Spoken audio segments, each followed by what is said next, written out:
Good evening from Grand Valley Farm. It's March 21st, 2025, and it's about 5:50. Just got finished watering and feeding the animals. This is actually the best the day has been for its brightness since I took the video this morning. So you got awful dark here. And a little bit of sprinkling.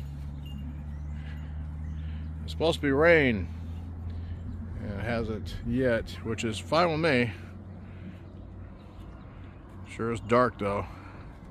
That's how most of the day has been. Been monitoring Bella all day long because I think she's about to give birth. So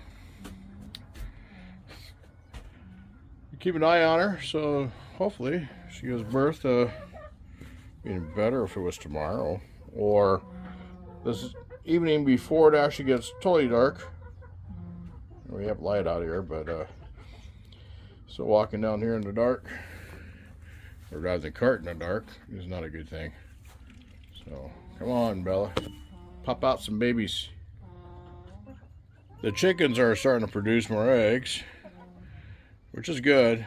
It's still not up to where they were at before winter hit. Well, that's it for me down